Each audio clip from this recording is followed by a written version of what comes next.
The question is that this bill be now read a second time. I call the member for Macarthur. Thank you, Madam Speaker. Today I rise to speak on the National Disability Insurance Scheme and the positive benefits it will have for the people of Macarthur. I believe that this is one of the most important pieces of legislation that has ever been and that will ever be spoken about in this Parliament. Since becoming the member for Macarthur, I have fought hard to support the charity groups and organisations in my electorate who support those living with a disability and their families. These families should have access to the funding and support services they need to ensure the best quality of life possible for their loved ones. The NDIS will provide this much needed support by providing the funding and support services they need. We hope that this will in turn help them join the workforce and become active members of our communities. The NDIS will empower individuals and reduce red tape for people living with a disability and their carers. It will provide funding to individuals and organisations to help people with a disability participate more fully in our communities through things like aids, equipment, supported accommodation or personal care. It is my strong belief that the financial support and assistance for these people living with a disability should not be the responsibility of the parents and carers who already provide hands-on support to their loved ones 24 hours a day, 7 days a week. The added pressure of fundraising for equipment and fighting for more services and financial support should not be left to these families who have so much on their plates already. The sad truth is that the lack of funding and support can put even more pressure and stress on these families and sometimes pull them apart. The NDIS will provide funding in the form of individual support packages for people living with a disability and the possibility of some block funding for different groups or organisations to support these Australians and their families. In my electorate, the cracks are definitely showing, Madam Speaker. It's very obvious that our current system of support for people living with a disability in this country is not working. In Macarthur, people living with a disability and their families are relying heavily on the support of several charities, community groups and organisations who work hard to continually raise money to provide this vital support. Many times in this place I've mentioned these groups and the fantastic work they do in my community to help those in need. These include KU Starting Points, an educational support organisation that offers a range of early intervention programs for children with disabilities and their families. The Right Start Foundation, a group of local parents who raise money and awareness to provide support for local families living with Down syndrome. The Kids of Macarthur Health Foundation, an organisation dedicated to improving healthcare for every child living in Macarthur by raising money and advocating for children's health services and research across the region.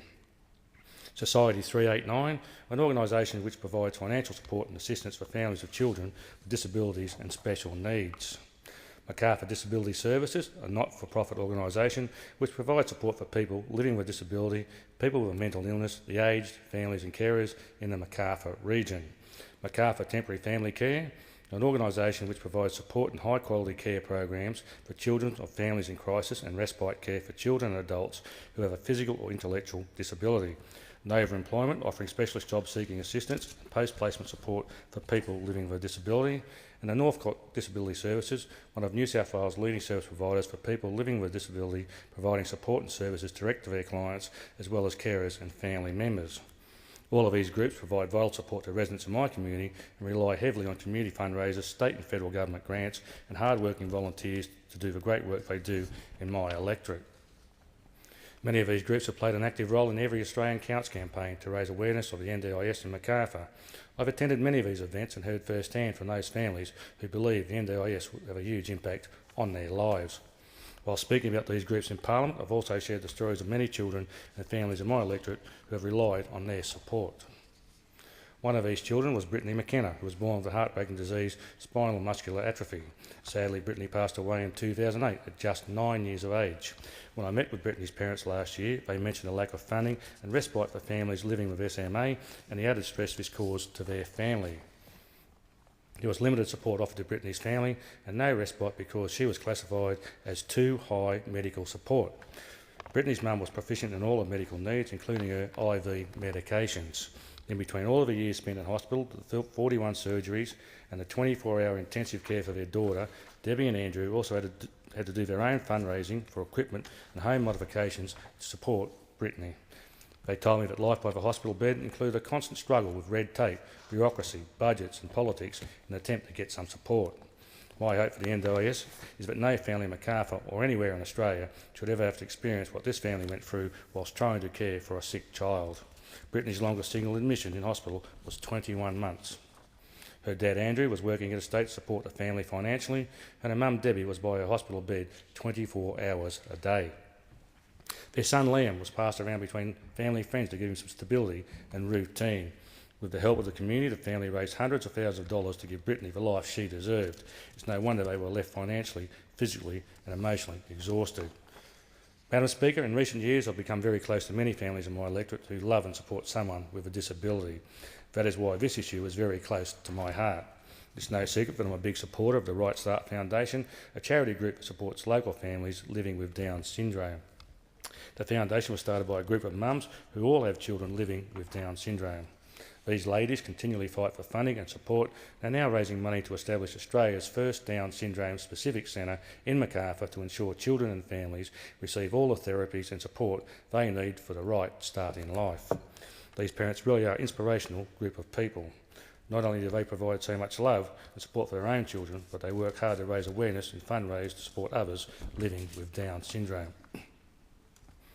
My hope is that the NDIS will give these children the support they deserve and greater opportunities to support themselves as they grow older. There is another reason why the NDIS is something very close to my heart, Madam Speaker. One of my very own staff members has a son with a disability. Ben Upfill was born with one of the most severe forms of Angelman's syndrome, a rare neurogenetic disorder which causes severe intellectual disability, speech impediment, sleep disturbance and unstable jerky movement of the limbs and seizures. Ben's mum Carla, his dad Dave and siblings Joel and Olivia give Ben all the love and support they can as a family to make sure he has the best quality of life possible. Unless you have a child with severe disability, it's hard to imagine what it's like to provide such intensive care to your child at home whilst working to pay the bills and to provide for your disabled child and the rest of your family. Just a few years ago, the Macarthur charity Society 389 could see the family was in need of a new car to help them transport Ben in his wheelchair. For a charity night, more than $45,000 was raised to buy the family a car and make life a little easier for them. My point here, Madam Speaker, is that the families like this one, who are caring for a child with a disability, are very lucky to have the support of many charities made up of volunteers to help them raise money to support their children. For some, the support of these charities is a godsend because without them, these families will be forced to make a choice between supporting their disabled child or paying the bills and putting food on the table. Unfortunately, the resources of these charities and organisations can become quite stretched, Madam Deputy Speaker, with so many people in my community who need their support. That's why the National Disability Insurance Scheme is so important, and it's so important that we get it right. We need a new system of support based on need. The person living with a disability and their family or carers need to be at the centre of this scheme and in charge, able to choose for support, aid, equipment and service providers of their choice.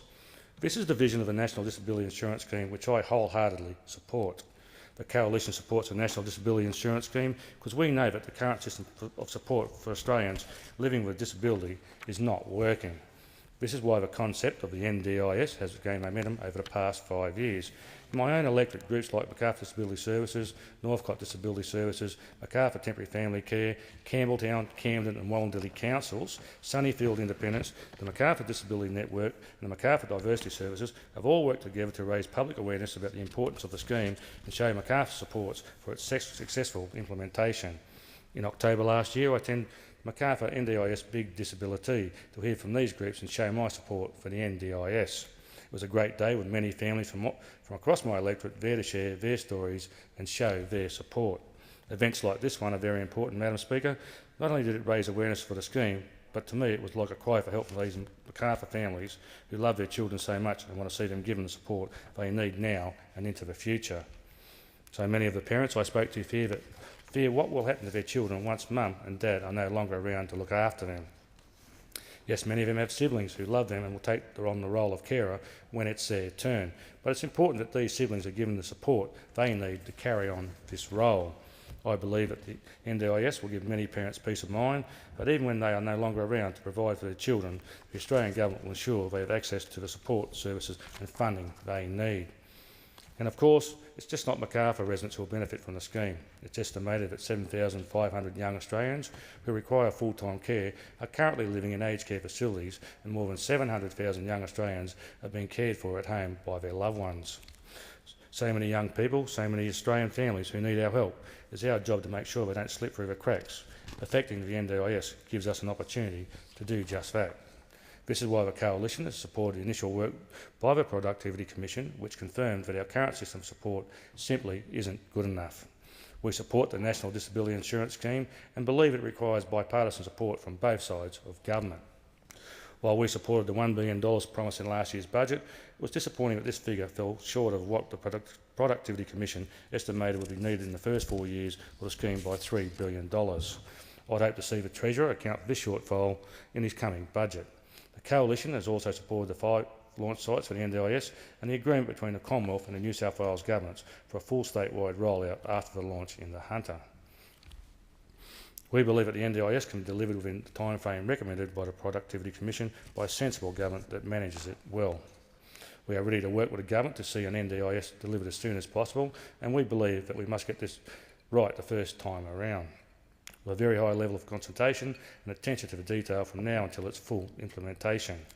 So far, we've heard very little in regards to how each individual will be assessed and who will be eligible for the scheme. I'd like to know if the NDIS is going to extend to those who might look healthy from the outside but are struggling with a terminal illness. For example, there are more than 80 people living in Macarthur with cystic fibrosis, a genetic condition that affects more than 3,000 people in Australia. The condition is life-threatening, and daily physio treatment, regular hospital stays and life-threatening lung infections can limit a person from CF and their carers from a full and productive life. Cystic Fibrosis Australia has put forward a submission to the Senate Community Affairs Legislation Committee in regards to the NDIS. In the submission, the organisation has asked that the NDIS framework include people living with cystic fibrosis. It has asked that the scheme provides the full range of equipment used by people with CF, including parts and servicing for nebulizers, oxygen saturation machines, mouthpieces and inhalers. But also like to see the inclusion of non-PBS medicines, both dietary and other supplements, as well as travel and accommodation allowances to attend special clinics. The submission pushes for a needs assessment and support service for carers and the inclusion of preventative services such as exercise programs and equipment for CF sufferers.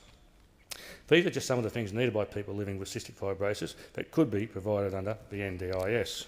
I'm also concerned about the eligibility for residents in my electorate who are over 65 years of age. Will they be eligible to benefit from the NDIS? There are many unanswered questions that must be worked through properly. This is why the Coalition has called for the establishment of a joint parliamentary committee to be chaired by both sides of politics to oversee the establishment and implementation of the NDIS. This would lock in all parties and allow us to work through design and eligibility together. I find it disappointing that the government has knocked back the Coalition's call for a bipartisanship on so many occasions, Madam Speaker. I believe that the implementation of the NDIS should be placed above politics.